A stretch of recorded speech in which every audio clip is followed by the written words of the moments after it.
Hi guys, welcome back to the channel. My name is Sunidhi Sahani and in this video I'm going to discuss with you fee structure for JNU hostel allotment, and I would also share information about mess details in JNU. So let's start the video.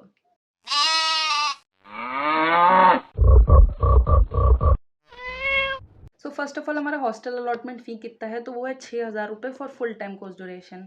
Full time course duration वाले वो हैं जो MA में हैं, BA में हैं, BTech है, like 2 साल 3 साल या 4 साल का अगर उनका कोर्स है तो उनको हॉस्टल अलॉट होगा।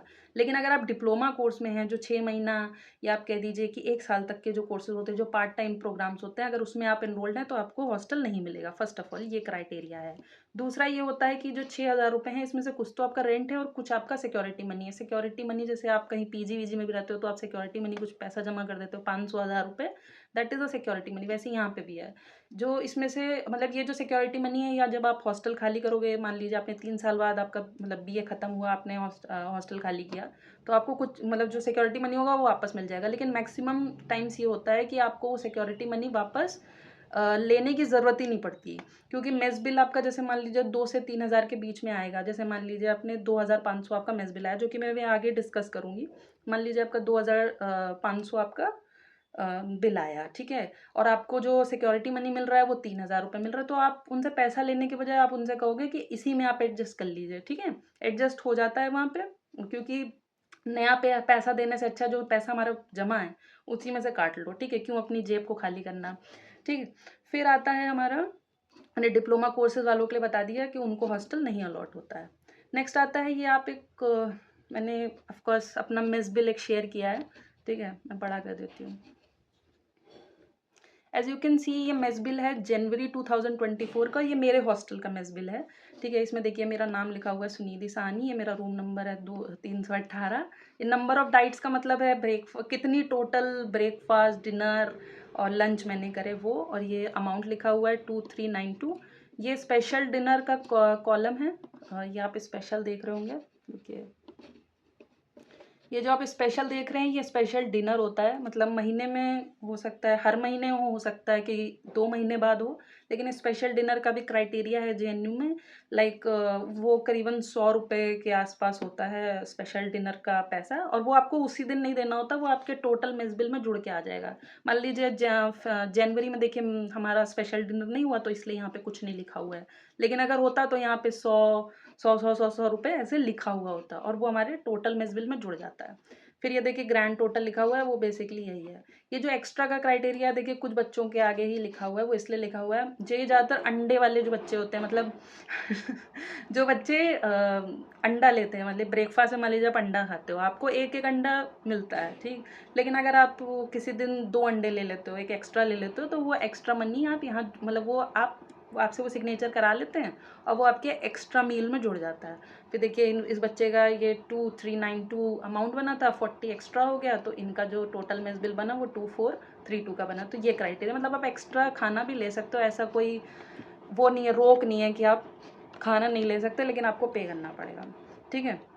फिर हम अगर कैलकुलेशन लगाएं इसके हिसाब से, जो हमने ये ऊपर मैंने जो फ़ोटो शेयर करी इसके हिसाब से अगर मैं कैलकुलेशन लगाऊं, तो पर प्लेट का कितना खर्चा होता है, मतलब आप एक दिन में ब्रेकफास्ट लंच डिनर तीनों चीज़ें करेंगे तो आपको कितना पैसा टोटल देना होगा। पर प्लेट का जो कॉस्ट होता है वो वैसे 26 से 27 रुपये के बीच में होता है, मतलब 26 से 27 होता है, वो वेरी करता है। किसी किसी हॉस्टल में 27 रुपीज़ लेते हैं पर प्लेट का, और किसी किसी में 26 रुपये लेते हैं। मेरे में 26 रुपये था, और लेकिन मैंने लिख दिया rate is temporary because subject to change है, चेंज हो सकता है। फिर आता है एक दिन का अगर हम एक्सपेंस लें ब्रेकफास्ट लंच और डिनर, तो तीनों का अगर हम मल्टीप्लाई करेंगे तो 78 रुपीज़, अप्रॉक्स 80 रुपीज़ के आसपास बन रहा है। अभी मैंने ऊपर देखा मेरा मेस बिल कैसे आया, वो ये था कि मैंने 92 टोटल ब्रेकफास्ट लंच और डिनर को प्लस करके 92 बार खाया, ठीक है। तो मेरा मंथली जो बिल बना था वो 2392 रुपीज़ बना था। वैसे ही किसी एक लड़की ने देखिए 50 ही डाइट्स खाई थी, ठीक है, 50 बार ही खाना खाया था, तो उनका जो पैसा है वो बना है 1,300 रुपये। तो वो कैलकुलेशन वही है 26 रुपये के हिसाब से उनकी भी कैलकुलेशन लगी है, नंबर ऑफ़ डाइट्स पे डिपेंड करता है। अगर तुमने 90 मील्स खाई हैं, मतलब 90 टू 90 मील्स, 90 में आपका ब्रेकफास्ट डिनर लंच सब कुछ है, उसको प्लस करके वो 90 डाइट्स बनी है, ठीक है। उसके बेसिस पे कैलकुलेशन लगता है और ये वेरी करता है। और लाइक 2000 से 3000 तक का बिल आता है। जैसे मेरा बिल एक बार 2600 के करीब आसपास आया था, तो वो वेरी करता है 2000 से 3000। इस वाले मंथ के लिए मेरा 2392 था, बट 600 तक भी जाता है, 2600 तक भी जाता है। अच्छा, ये जो होता है आपको मेस बिल कब पे करना होता है, तो जैसे जनवरी का ये मेस बिल है तो ये फेब में आया होगा, ठीक है, फेब 15 या 10 फेब तक का वो रिलीज़ कर देते हैं। तो 28 फेब तक का, मतलब फेब के लास्ट जो दिन होता है, महीने का जो आखिरी दिन है, उस तक का हमको इस बिल का पेमेंट कर देना है, ठीक है। और अगर हमने पेमेंट नहीं करा, वो अगर 1 मार्च हो गया, तो 1 मार्च से हमारा चार्ज लगना स्टार्ट हो जाएगा, जो कि है 27 रुपये। मतलब लेट पेमेंट फ़ी जो है वो 27 रुपीज़ है, ठीक है। मैंने यहाँ पे रिबेट भी मेंशन किया है। रिबेट का क्या मतलब होता है, जैसे बहुत सारे ऐसे बच्चे होते हैं जो ये खाना नहीं खा पाएंगे, लाइक फॉर एग्जांपल उनको मान लीजिए उनका लंच स्किप हो गया, उनको कहीं जाना पड़ गया, उनका लंच स्किप हो गया, तो आप रिबेट फॉर्म भी सबमिट कर सकते हैं। लेकिन ऐसा नहीं है कि आप एक दिन के लिए कहीं JNU से बाहर जा रहे हैं, या हो सकता है आप हॉस्टल नहीं आ पाए खाना खाने और आप जो है रिबेट जमा कर रहे हैं। एक दिन के लिए आपको रिबेट नहीं मिलता, आपको करीबन 4 दिन के लिए, मतलब 4 कंजिक्यूटिव डेज, 1 2 3 4, 4 लगातार दिनों के लिए ही रिबेट मिल सकता है।